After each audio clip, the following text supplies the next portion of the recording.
อ๋อหน่อไม้ยังนี่ล่ะไม่ไล่หน่อไม้ไล่โดยอ๋อคักกะลีเนาะอืพี่น้องเอ้ยสิเอาไปแกงบ่โดยอ๋อเป็นจังไดอยู่ดีมีแฮงอยู่บ่โดยบ่ได้เจอกับน้องอ้อยนี่โดนแล้วได้พี่น้องเอ้ยเนาะเออ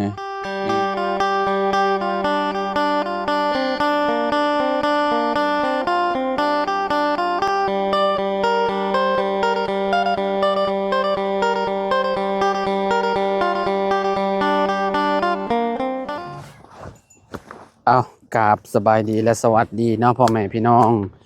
FC เบิร์ดสุขูสู่คนเนาะบ่ว่าสิอยู่ในและก็ต่างประเทศเด้อพี่น้องเด้อเนาะมาพบมาพ้อกันกับเฮาคือเก่าคือเดิมเนาะพี่เด้อพี่น้องเด้อเนาะอยู่พี่บ้านนี้อยู่ห้วยอยู่ห้องพี่น้องเอ้ยเนาะอ๋อโตไปเด้เฮ็ดหยังเด้น่ะเนาะอ้อยเฮ็ดหยังเด้พี่น้องเอ้ยเนาะมาหาน้องอ้อยเพิ่นก่อนเนาะบ่ได้เจอกับน้องอ้อยนี่ก็เป็นเดือนเลยได้พี่น้องเอ้ยเนาะอ๋อมาหาสอนหยังอันนี้พี่น้องเอ้ยโอ้อยู่กับไผนี่อยู่กับน้องเพิ่นบ่โอ้น้ำคักกะลีพี่น้องเอ้ยเนาะสะอาดแล้วบาดนี้ใสคักกะลีนี่อ๋อเฮ็ดหยังอีหล่ะโอ้ยโดยสบายดีเด้อสบายดีสบายดีโดโดยฮาไปหาพากันไปหาหน่อไม้บ่บ่อยากไปหึอยากไปหาโดยอ๋อหน่อไม้ยังนี่ล่ะไม่ไล่หน่อไม้ไล่โดยอ๋อคักกะลีเนาะอืมพี่น้องเอ้ยสิเอาไปแกงบ่โดยอ๋อเป็นจังไดอยู่ดีมีแฮงอยู่บ่โดยบ่ได้เจอกับน้องอ้อยนี่โดนแล้วได้พี่น้องเอ้ยเนาะนี่อื้อฮือคักกะลีเนาะงามๆเลยมีหยังใส่ในถุงน่ะน้องไม้คือกันหน่อไม้คือกันโดยอื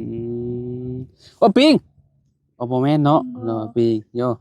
บ่มีดอกปิงเนาะโดยน้ำใสแล้วบัดนี้เนาะคักกะลีพี่น้องเอ้ยโอ้โอ้โตงามๆแบบนี้เลยนี่เนาะ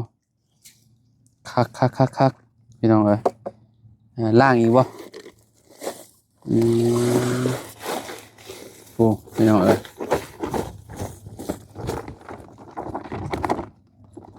เอาน้าบ่าวคิดว่าเจ้าไปหาบ่ของอายะไปหาบ่โดยเจ้าเอาน้องเอาน้องเนี่ยบัดนี้มาล้างบ่บัดนี้โดยอืมเอาลงมาล้างพี่น้องเอ้ยเนาะเพราะว่าอยู่ห้วยนี่น้ำมันใสงามเนาะอ่าโอ้สิออนแต่หน่อไม้ตัวนี้แหละนี่คักอีหลีเลยพี่น้องเอ้ยสุดยอดเลยนี่คักขนาดเลยงามๆเลยเนาะพ่อกับแม่ไปใช้ฉาน้องพอพอหักกรรมมาแต่เสียยามันต้นปลูกมันต้นใหม่นะคือว่าไปเสียหญ้าอีกแหละแต่เสียยาเอาคือเสียมันยาลายโอ้แล้วว่าเบิดเวลาเลยเสียหญ้ามีแต่ทอดอย่างเดียวแล้วบัดนี้เป็นจังได๋เข้ายันเขาหมดแล้วว่าอันฮูดแล้วเรียบร้อยแล้วบ่เข้าโดยได้หลายบ่บ่ จักกระสอบบ่ฮู้เอาเจ้าบ่ได้นับบ่โดยอยู่ในเรือนน่ะกินนับกินเบิดแล้วบ่ยังยังอยู่เนาะโดยแม่อยู่เรือนบ่ตอนนี้แม่ไปรับจ้าง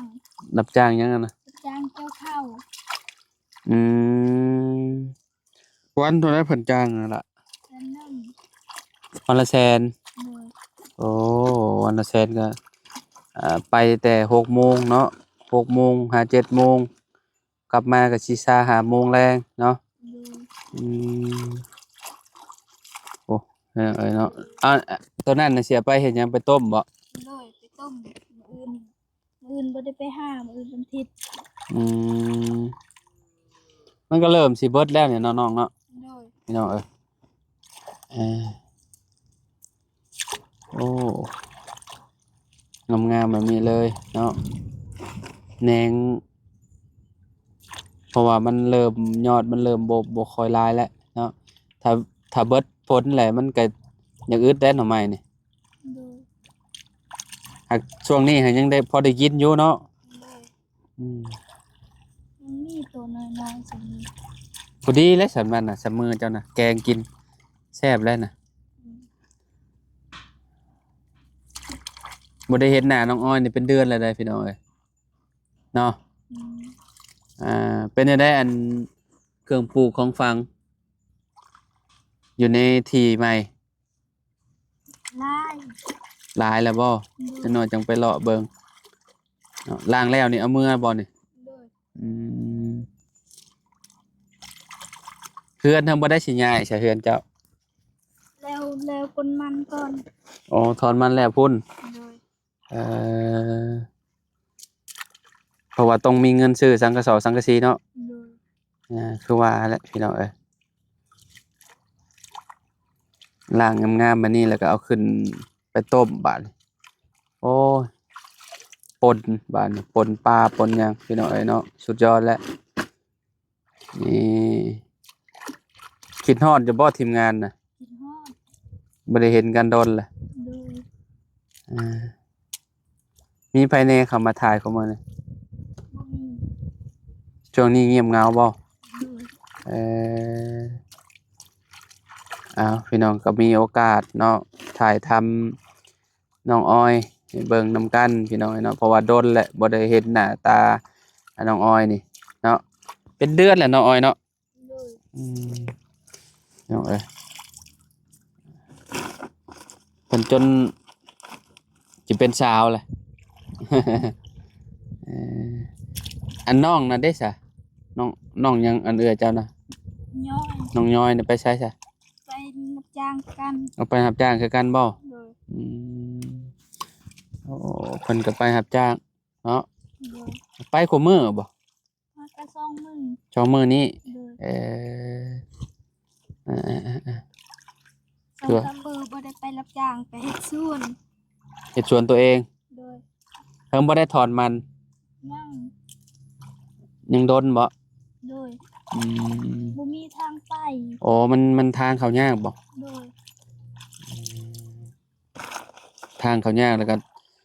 ก็เจ้าถอนอิหยังของเจ้า อันก็เจ้าแล้วเรียบร้อยไปแล้วจังได้ถอนของตัวเองเนาะ โดย อืมยังเอ้ยน้ำกับ โอ้ถ้าบ่อยากอาบอยู่อันนั้นมาอาบอยู่นี่ก็ได้เนาะ โดย น้ำมันใสดีแฮะนะพี่น้องเอ้ยประตู7 ปีนี่เพ้อๆยันบ่อาบอยู่ในอันห้องน้ำซะบ่จักนี่เดี๋ยวมาอาบอยู่นี่บ่จักนี่ประหยัดอีก หาสอนปลาก็พอได้กินบ่จักแถวนี้เขาว่า ได้ซอนปลาซอนก หึ ลางคืนได้ สอนกลางคืนได้บ่ โดยลาย น้องไม้ว่าหาสอนหวยนี่บ่จัก มื้อนั้นก็เฮาเห็นเรามาซ่อนอยู่พี่กัน บ่ โดย เราได้บ่ ได้คือกัน เออ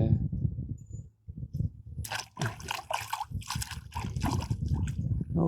แกงใช้น้ำยะนางเขียวๆนี่โอ้สุดยอดแล้วนี่พี่น้อยอันยะหาดุได้อันยะบ่แม่นดังวิงตอนเราอันน่ะบ่จักอันนี้ที่เราสารน่ะบ่จักที่เจ้าเอามาใช้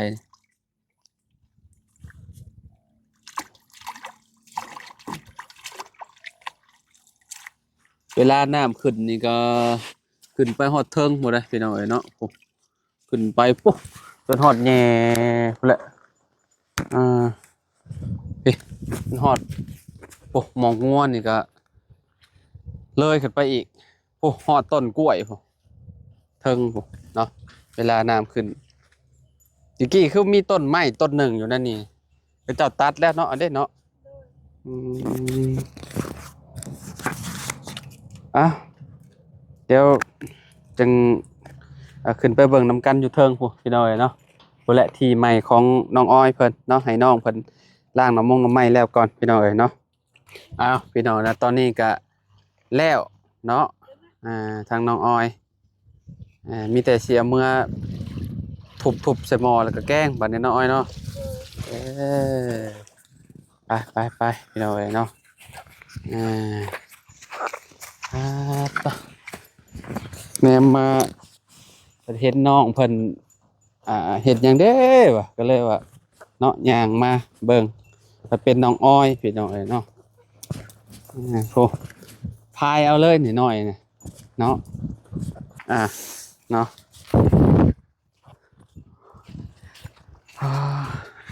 ค่อนข้างสิครึ้มมื้อนี้เนาะโดยคือฝนสิตกนี่แหละพี่น้องเอ้ยคิดว่าถ้าบ่มีลมนี่ฝนตกแน่นอนเลยคิดว่านี่พี่น้องเอ้ยเนาะมืดเลยน้องอ้อยเนาะโดยมืดคักปานยังเมื่อวานนี้ก็แดดแห้ง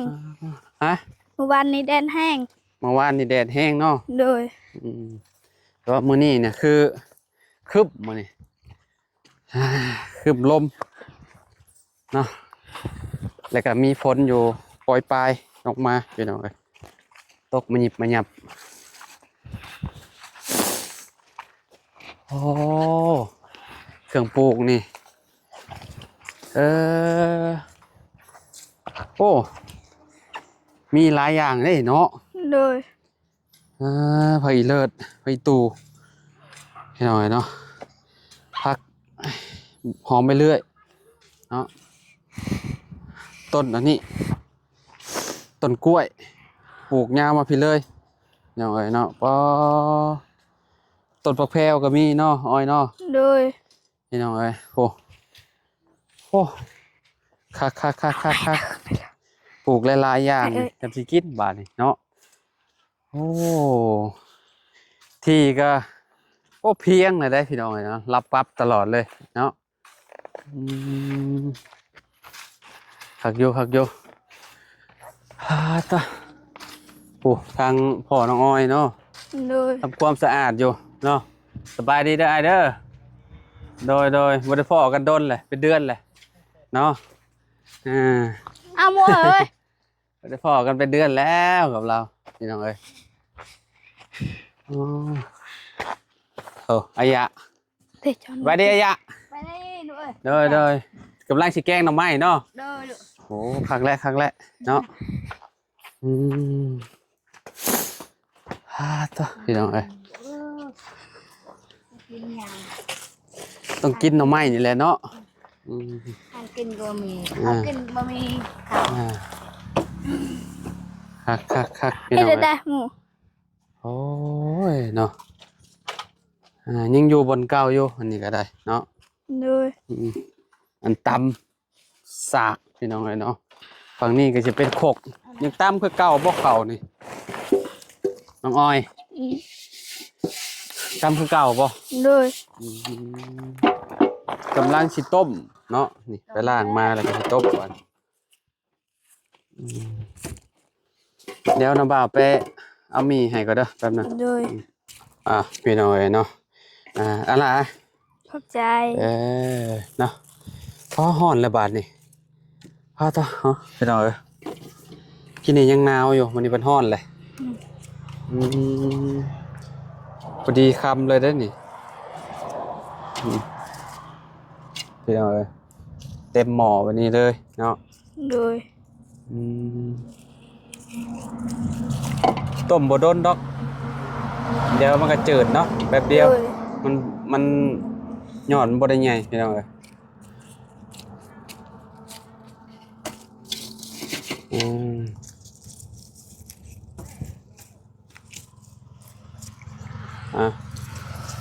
โอเคใช่เนาะเดี๋ยวจังว่ากันใหม่พี่น้องเนาะทีทางน้องอ้อยเพิ่นก็คือที่เห็นนั่นแหละพี่น้องตอนนี้ก็เริ่มเพียงแล้วเพราะว่าเราปรับลงเรื่อยๆพี่น้องเอ้ยเนาะอันนี้เป็นไม้ไผ่ฉานไม้ชุมเจ้าบ่ไม้นาสาวพักไม้ฝากไว้คือเก่าโดยกลหมอกลมันพอแล้วเนาะจังสิได้ใหญ่เฮือนใหญ่ชานเนาะโดยพี่น้องเอ้ยเนาะก็เนาะท ถ้าเบิ่งถ้าชมพุ่นแหละบัดเราใหญ่เฮือนใหญ่ชาญพี่น้องเนาะสิเป็นจังใดเนาะมื้อนี้ก็ได้แวะเวียนนี่แหละมาเยี่ยมยามทำข่าวเพราะว่าโดนและบ่ได้พ้อกันกับน้องเพิ่นเนาะ โดย มาบัดนี้เปลี่ยนไปหลายเติบตุ้ยขึ้นบ่ บ่ จำเก่าบ่ โดย อืมโอเคนะบ่าวไปป้าเด้อ โด เนาะ ย สบายดีเด้อ โดยพี่น้องเนาะไปเดี๋ยวพ่อกันใหม่พี่น้องเนาะอยู่ดีมีแฮงวัดสุขุสุขคนเด้อพี่น้องเด้อขอบคุณหลายๆที่ติดตามและเป็นกำลังใจให้มื้อนี้มาหาน้องอ้อยเพิ่นพี่น้องเนาะพ่อกันใหม่เนาะสำหรับคลิปนี้ไปแล้วพี่น้องสบายดีเด้อวัดสุขุสุขคนเนาะ